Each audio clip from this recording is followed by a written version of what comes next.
What's up, family? Welcome back to Stay in Process. This is a little podcast where I'm going to break down this video.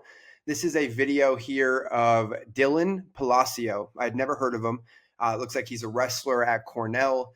I was sent this video probably 50 times on Instagram, which is so cool because you get to hear him talk about creativity. You get to hear him talk about being immersed in the present moment and focused on the task at hand and surrendered. And there's so much good in this video. I'm telling you right now, this video here is a mental performance masterclass. This kid clearly knows what he is doing. He has clearly been trained, or he's just a learner, because a lot of what he's talking about is high levels of thinking. This is what it looks like at the top of the game, in my opinion.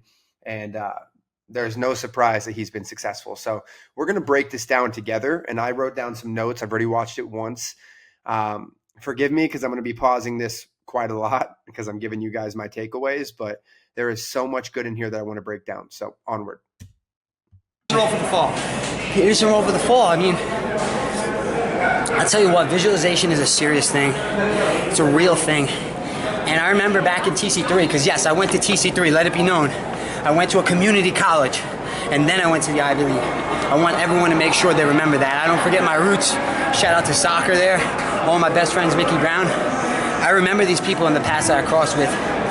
And one thing it was always visualization. I remember older guys would laugh at me because I would play my come out song. I would play it, and they would say, "What are you doing?" And I would be like, "I'm just practicing my moment." He says, "I'm just practicing my moment." I love that. First off, he says visualization is a real thing. Oh my God. I think if you are an athlete that is just trying to get better with the mental game, you can develop the skill of visualization by just laying in your bed every single night and practicing it.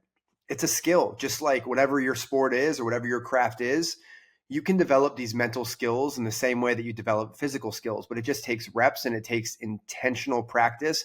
And it takes you slowing down, right? Things happen twice. First, they happen in our mind, then they happen in reality.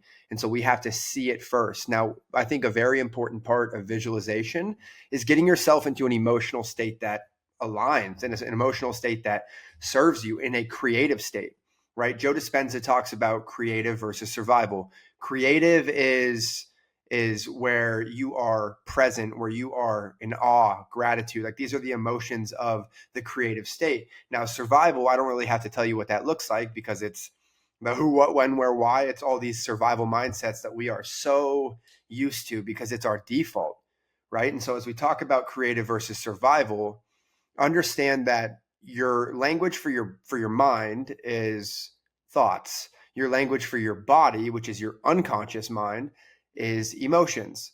And when your mind and your body, your unconscious mind, are in coherence is when you are in a creative state. When they are not in coherence is when you are in survival state. So for example, I want to be a national champion. You can think that all you want, but if you are not feeling the emotions, the language for your body, the language for your unconscious mind that is in alignment with those thoughts, you are not in coherence and you are in a state of survival. It's really hard to create from a state of survival.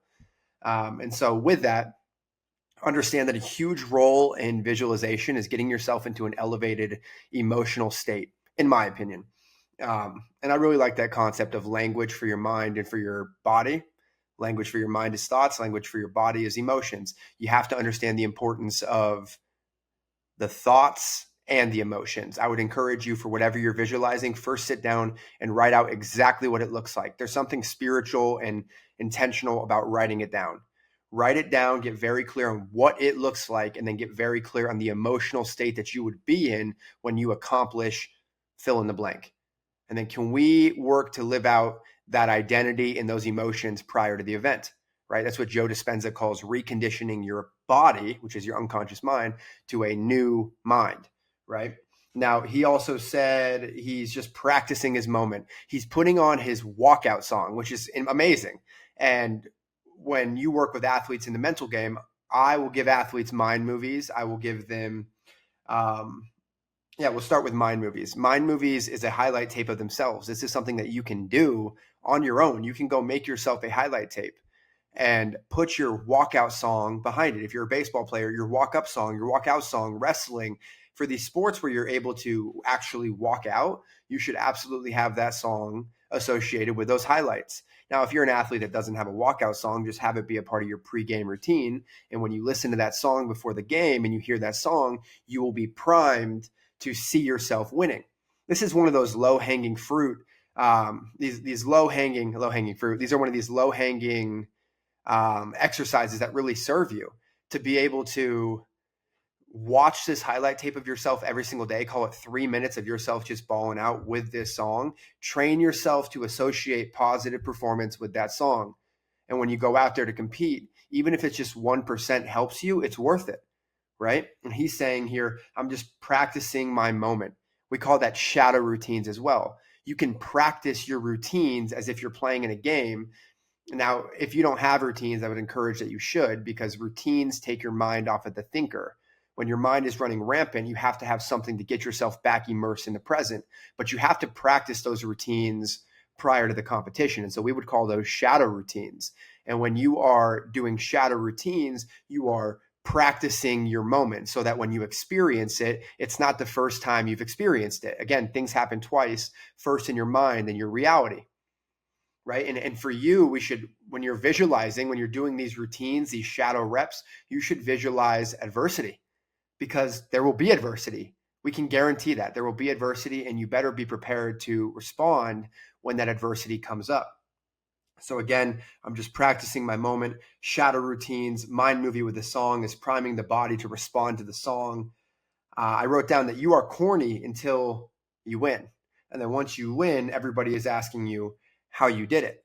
People think he's corny because he's practicing how he's going to walk. He's practicing how he carries himself. He is scripting his life, and he's doing it to a song. It's as intentional as it gets, and everybody thinks it's corny until he's a champion, right? Michael Jackson used to script his life. I'm a magnet for miracles. I will have the best-selling album. I am magic. If God is for me, who could be against me? Look it up.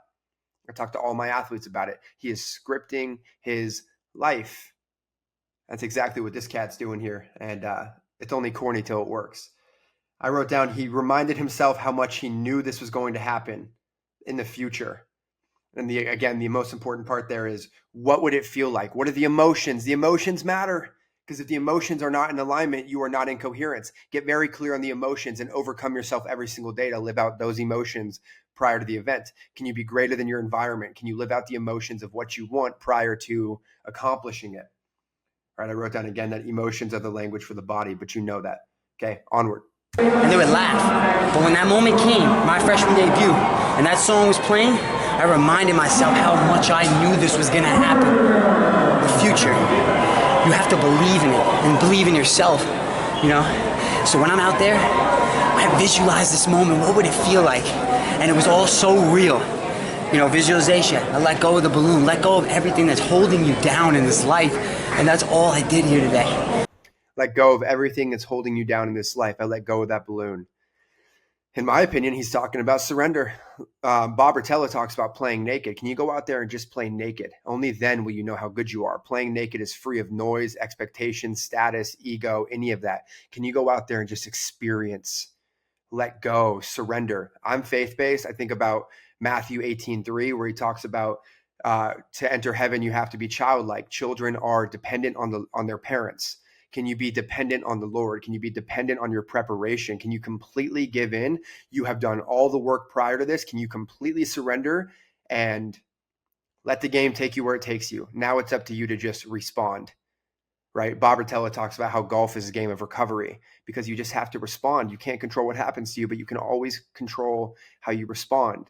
In between stimulus and response lies choice. That is always up to you. And I just think that is really cool. Let go of it, surrender, and experience the generous present moment and respond. I visualized it. When I spent my spring break in a hospital 2 years in a row, I canceled my trips. I had trips to go down south, enjoy my time off. I was like, no, I spent 2 years in a hospital, and there was no cameras. The only people who were with me were L40. They nurture me back here right now. So when I'm going out there and they're sending me texts like, bro, it don't even matter what you do. We love you independent of results. How could you not feel freedom to do whatever you want out there? So I really like this. He's talking about being in a hospital, missing spring break, and it makes me think of a couple things here. So I wrote down, figure out what the price of what you want is. Figure out what that is. What does it cost you to get to where you want to go? And then ask yourself, are you willing to pay that price? And if you're willing to pay that price, there's times where it's lonely. There's times where you're sitting in a hospital missing trips. There's times where it's not going your way. But that is the price of greatness. That is the price of getting to where you want to go. And it's just really up to you to decide whether or not you're willing to pay it. You don't have to. But I do think that's a part of this game, right? Now, in The Artist's Way, my favorite book, she talks about in the very last chapter something called escape velocity. I'll read you what she said real quick because it is so good. She says, my friend Michelle has a theory born of long and entangled romantic experience. In a nutshell, it goes, when you are going to leave them, they know. The same theory applies to creative recovery. It occurs when you reach what Michelle calls escape velocity. As she puts it, there is a time for blast off, like a NASA space launch, and you're heading for it when, wham, you draw to you the test. The test? Yeah, the test. It's like when you're all set to marry the nice guy and the one who treats you right, and Mr. Poison gets wind of it and phones you up. The whole trick is to evade the test. We all draw to us the one test that is our total nemesis. Right? And so what does this mean? It's hard to understand. Escape velocity, you're going to draw to you a test. What does that mean? Here are my notes on it. So Julia Cameron is borrowing this concept of escape velocity from NASA. And in physics, escape velocity is the minimum speed needed to break free from the planet's gravity. If you do not hit that threshold, you will get pulled back down, no matter how close you were to breaking through. She applies this to creative and personal breakthrough. We are applying this to sports performance. Escape velocity is the moment right before you break into the next level of your life. It's a psychological equivalent of hitting enough internal momentum to finally leave the old version of yourself behind. Old habits, old doubts, old patterns, old identities. And that is exactly when the test shows up. And why does a test show up at escape velocity? Well, Julia Cameron's point is simple, but it's also brutal. When you're about to level up, your life will throw one last distraction, temptation, or emotional curveball at you. And it's not because God hates you. It's because the old version of you is trying to pull you back into gravity. For examples here, you finally commit to writing and then somebody needs a favor. You land a solid opportunity and Mr. Poison calls from the past. You're about to take a leap and a sudden crisis, doubt, or drama appears. That is the gravity well of your old identity. So what is escape velocity in clean terms? It's momentum. You've built enough consistency, discipline, and clarity that you're actually moving forward. A threshold. You're at the tipping point where the old life and the new life separate, and then resistance spikes. Right before breakthrough, resistance intensifies. Stephen Pressfield, who wrote the book War of Art, calls this resistance. Julia Cameron calls it the test. Athletes call it the wall or a block, right? Spiritually, it's often framed as being tested right before a blessing or a breakthrough. You either break free or you get yanked back. And that is what escape velocity is. And so he's talking about sitting in this hospital, missing spring break trips. He's in a bad spot, right? In my opinion, I think that is a perfect representation of the test. This is a time where he can be tempted to fall into his flesh, tempted to play the comparison game, tempted to doubt himself. In the Bible, it talks about how temptation is testing. He is being tested. And he responded. To have no walls, no boundaries, to act simply as the art it is. Because this is an art, and we pervert from that. As we get older, it's about money, or whatever it is, fame, I don't care. But when you get back to the kid, the root of it all, why you started in the first place, it was all for the love. So he's talking about how wrestling is a creative act. And if you followed any of my stuff, that is my deepest belief. And forever I was scared to say that. Sports are a creative act. You escape competition through authenticity. Art is beautiful because it's an authentic act. It is your art. You are creating something from your soul. It's a creative. And when you can take your creativity into your sport, you no longer are playing the comparison game because you're just being authentically you. It's your art and it's your creation. I talk about how God is a creator. We are creations. We are creating. Right? The great creator wants us to create. As we listen to our creativity, we are led to the creator, right? And so we are meant to bring creativity into our craft. And he's talking about how as you get older, you start playing these status and ego games. And that's exactly right. It takes you out of your intention. In the Bible, it talks about in Matthew, cleaning the inside of your cup. And when you clean the inside of your cup, the outside will be clean as well. You're cleansing your intention. You're getting back to being a childlike. I just designed these hoodies for SIP. If you can see this here, stay childlike, baby. That's all that it is. Stay childlike. Matthew 18:3, he talks about how to get to heaven, you have to be like a little kid. To be like a little kid is to be dependent on the Lord. It's, again, to be dependent on your training, to be dependent, above all else, on him, right? Children do not seek rank or status. Children are high agency. They go and figure it out. Children are in the present moment. Every time that children go and compete, they are just increasing their love affair with their craft. It was never about having all the answers. It was never about your silly little ego. It was just about going out and playing this game that we love. Childlikeness must be restored. The Inner Game of Tennis talks about that. The Artist's Way talks about that. I talk about that. Childlikeness is where you are at your very best. There is no ego mind. Self one versus self two. Self two is a surrendered mind. Self two is the present mind. Self one is the ego mind. It wants the status. It wants the noise. It wants all the validation. Self two is just in it for the love of the game, right? You escape competition through authenticity. There is no competition. You're just creating. You're just immersed in the moment. And that is where you are the most dangerous. So let's listen to what he says here. Like a little kid, a flow state. A flow state. Maybe not as immature, but a flow state nonetheless, where you don't care about results. And the people who you love, who truly love you, they don't care about those results either. And I'm a dangerous man when it comes to freedom. I'm a dangerous man when I have a freedom to express my art. He said, I'm a dangerous man when I have a freedom to express my art. I have this theory that there's levels of thinking when it comes to sport, and competition, I'm competing, is like middle of the road. And again, I think you escape competition through authenticity. I think the highest form of engulfing yourself in your art is experiencing. You can't lose when the point of the game is to experience. And so he is going out there and he's experiencing. He's a dangerous man when he's out there just being creative, immersed in his art, experiencing. He's just focused on what he is trying to do, right? He said, this is an art. Get back to being a kid. This is the joy over duty mindset. This is love over everything else. Again, competition is great. You want to compete. I know that's in all of us. Like, there is some level of competitiveness, and I love that. It's exciting. But when it's too much, you lose your love for the game. And so he's talking about approaching it as an art and just experiencing. Let's listen again. Because I'm crazy like that. So open-minded. I think a lot of people had concerns coming in with less than 10 matches into the national tournament. Thank you. Did that ever concern you? And obviously you showed a lot of people that 10 matches is all you need to come in here and perform. Listen, it wasn't my choice. You know what I'm saying? Like, you can only do what's in front of you. There's obstacles every step of the way.